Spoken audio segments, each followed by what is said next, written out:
Hello, geometry students. Mrs. Myers here. So I'm going to be doing two things with you today, as I explained already. We are going to take a look at these homework answers from the lesson 28, day 2, and then we're going to fill out the flowchart together on all the properties of the special quadrilaterals. So hopefully you have those two things handy with you right now. If not, pause the video for a minute and just get them.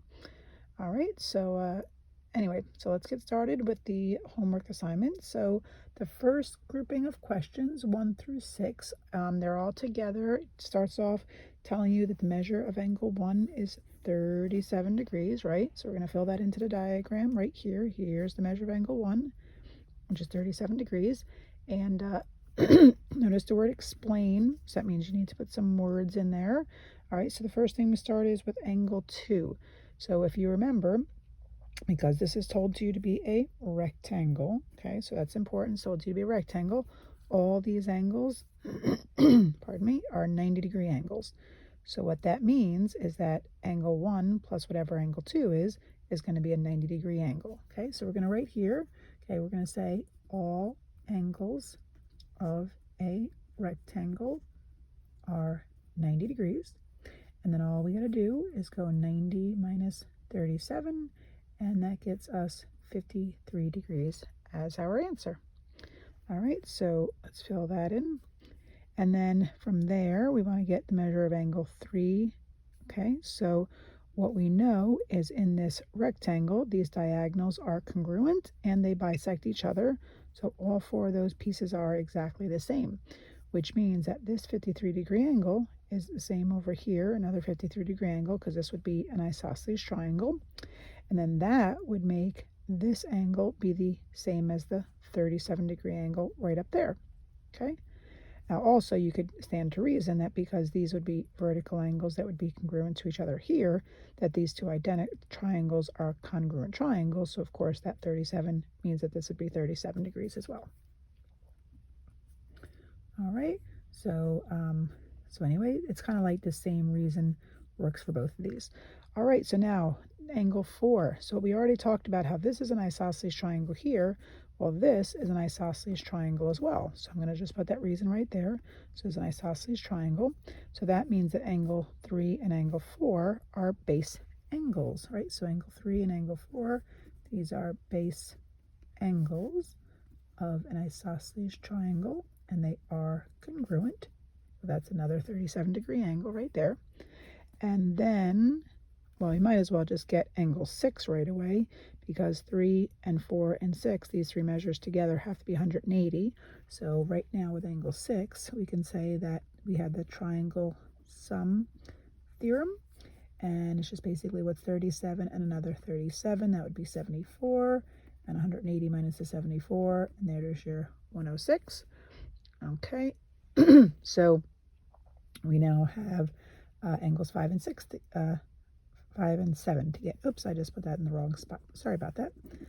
All right, so that would be right up there. So now angle 7 and angle 6, these are a supplementary pair, right? So we're going to write that off to the side here. This is a supplementary pair, which means that they are going to add together to be 180 degrees. So if I just do 180 minus that 70, minus that 106 angle that I just got right there, sorry about that, let's just write that again, that would get you right back to the 74-degree measure that we had before. All right, and then last but not least, angle 5. Well, this is the same reasoning that I told you before, is that we've got these vertical angles that are congruent to each other here and here.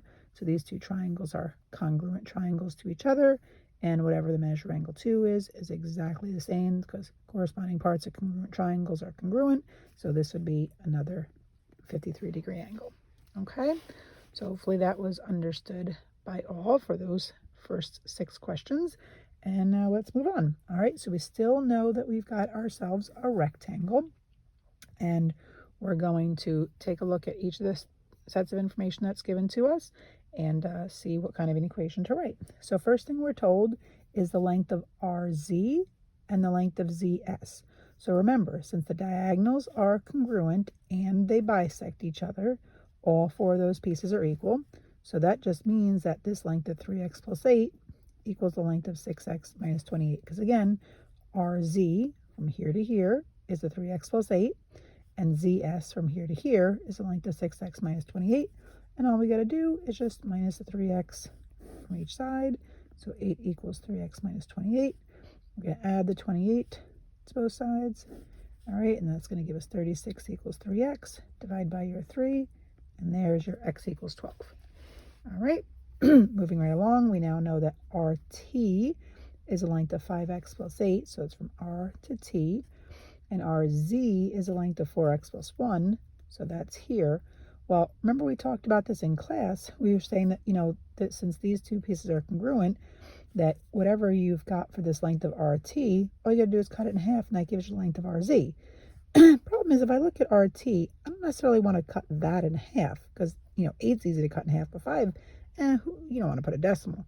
So what's the same as saying, what would be another way of saying that you got to take half of RT's length to get RZ's length, is you got to double RZ's length, which is the 4x plus 1, and that would give you RT's length, which is the 5x plus 8. Okay, so I'm just going to use my distributive property here. This is 8x plus 2 equals 5x plus 8. I'm just going to minus the 5x from both sides.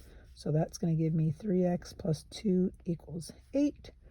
And I'm just going to minus the 2, and that's going to give me 3x equals 6.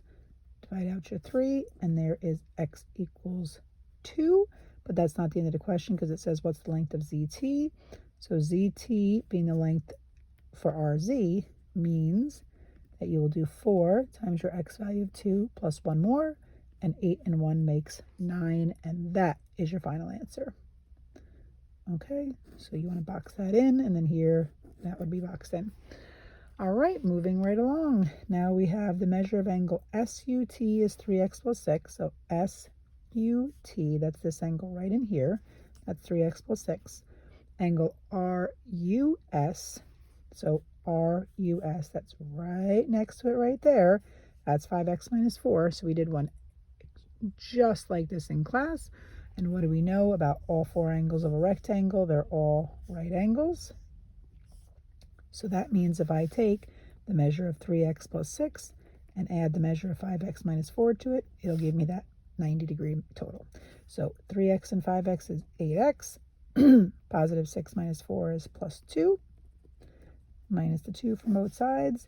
That gives me 8x equals 88. Divide out the 8, and there's my x equals 11. But hang on, what's the measure of angle SUT? So SUT, right? So that is 3 times your x value of 11 plus 6. So 33 plus 6. There's your answer. So I mistakenly put a box too soon. That's not our final answer. That's not what we want to put a box around. We want to put a box around the measure of angle SUT right there. All right, last one on the front, and then we're going to flip around to the back of the sheet. So angle ZUT, okay, so ZUT, that's right there. And the measure is given to you as x plus 21. And then ZTU is 3x minus 15. Okay, so that's right there. Well, let's just look at this triangle. Ready? Let's just draw this right here so you can really see. This is Z, this is U, this is T, right? So this angle and this angle are the two measures that we've got right there and there, okay?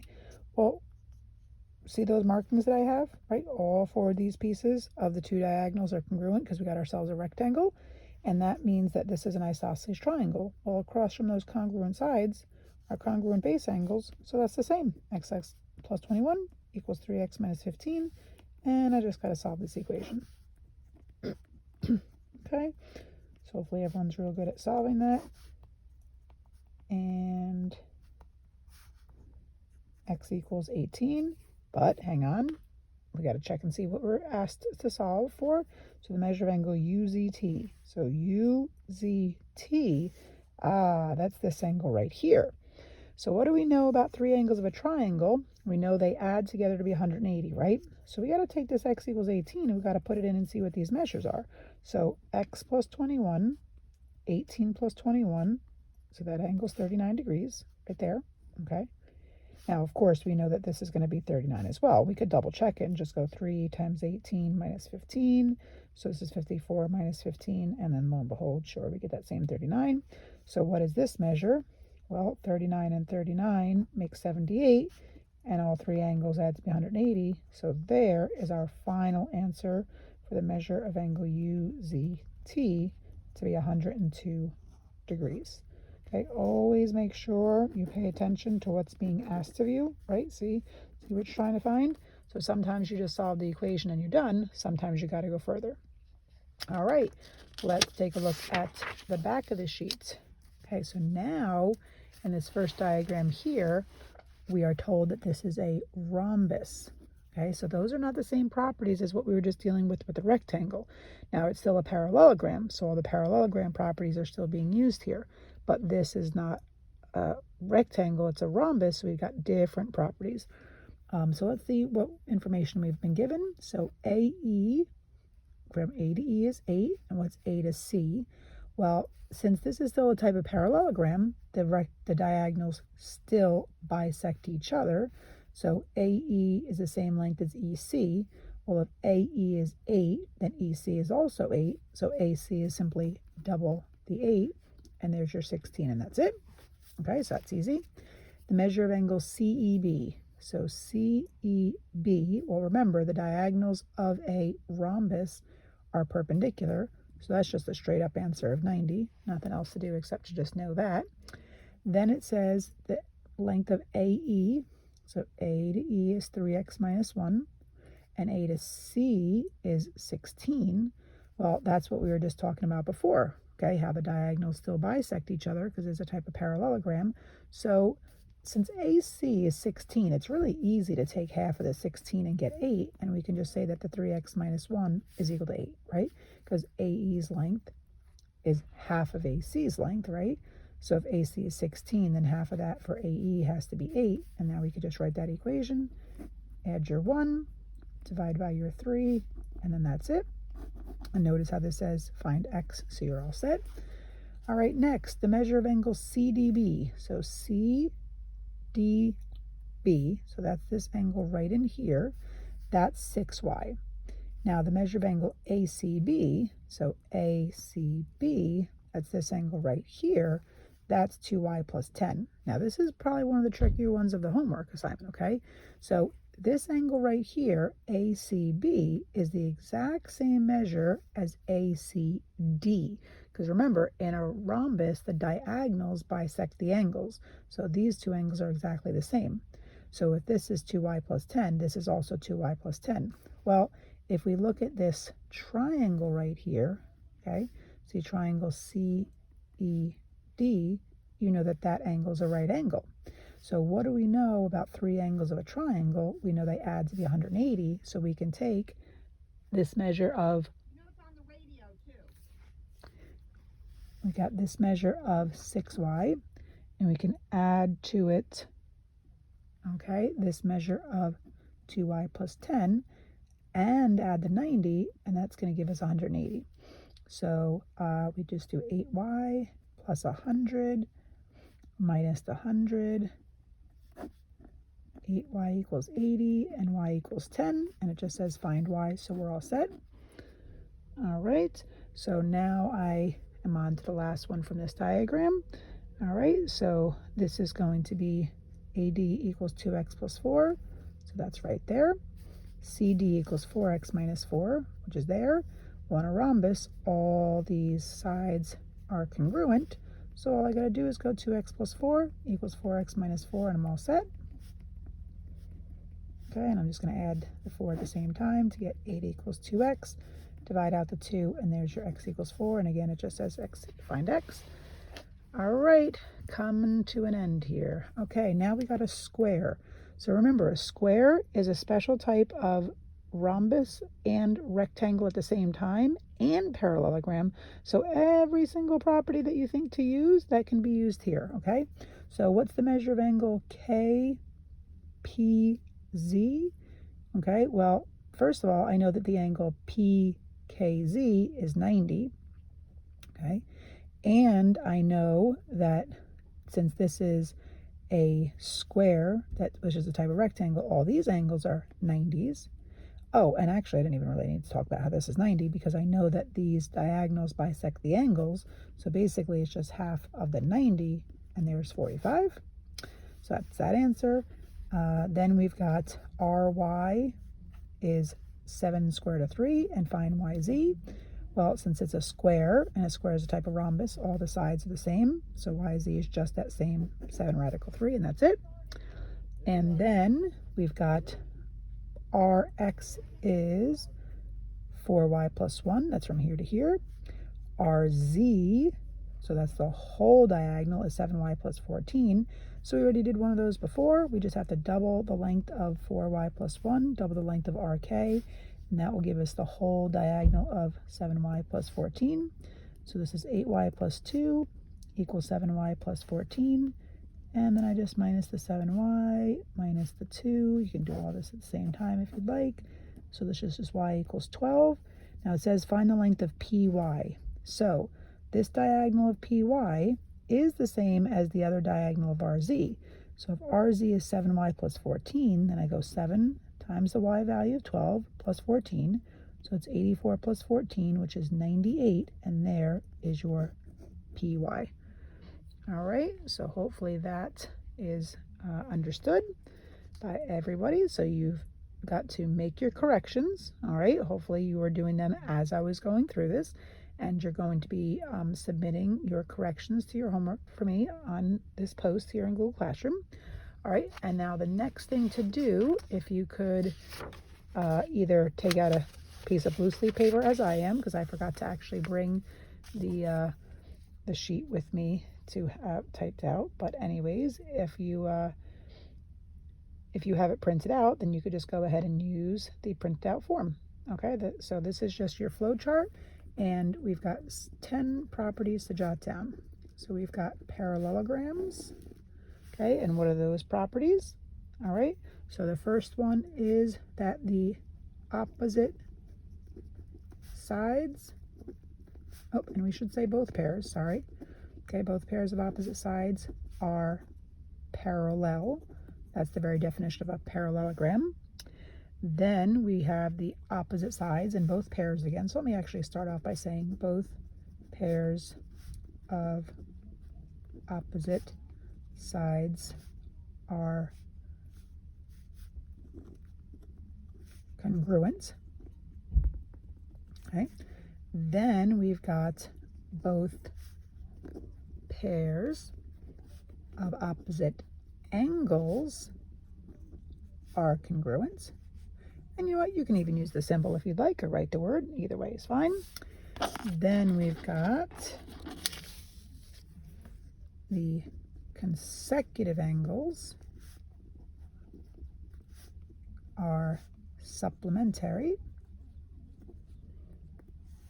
Okay. Then we have, last one, is that the diagonals bisect each other. Okay. Now, a special type of parallelogram that you need to know properties for is the rectangle. So the rectangle has all 5 of those properties there. Okay. So all 5 properties of the parallelogram are still for the rectangle, but you've got 2 additional ones. First is that all the angles are right angles, okay, which all means that they're 90-degree angles. And then you've got that the diagonals are congruent. So you're allowed to use symbols and abbreviations and things like that, right? Now, another special type of parallelogram is the rhombus. So again, the rhombus has all these properties of the parallelogram still true for it, but it has its own additional properties besides just those 5. Now, it doesn't have the 2 that are from the rectangle, okay? Those are just from the rectangle, but it's got these 3. We've got all sides are congruent. Okay? We've got that the diagonals are perpendicular, and we've got that the diagonals bisect the angles. Okay, so those are your additional properties about the rhombus. Now, there's one more special type of parallelogram, and that's the square. And the square is also a special type of rectangle, and it's also a special type of rhombus. So therefore, all the properties that we've just listed are true for the square, but there are no additional properties to be known. Okay, so hopefully you got all this copied. Again, either just on regular loose leaf paper like I did, or that you actually printed the PDF that I provided to you in this post. And you're going to memorize all these properties. And at some point over the weekend, all right, it's going to post at the end of this period, you're going to have a quiz on the memorization of these properties. It's just going to be by filling up a Google form, and it's going to be 3 sections. The first section is to tell me the properties of the parallelogram. So one at a time, you're going to put in these 5, and it doesn't matter what order you put them in. I'm fine, no matter what. You won't be able to put symbols into the Google form, but you can just write out the words. Okay, no, I won't take off for spelling mistakes. Then you'll have section number 2, which are to tell me the 2 additional properties of the rectangle. And then the Google form will have section number 3, where you tell me the 3 additional properties of the rhombus. And you are on your honor to not use the handout when you're taking the quiz. All right, that would be cheating. All right, so you're going to memorize these. So I don't care how long you take to memorize it. Okay, you have the whole weekend all the way until class on Monday to take the Google form. All right, so hopefully that's good. Message me with concerns, and hopefully good rest of the day and a nice weekend will be had by all. Bye-bye.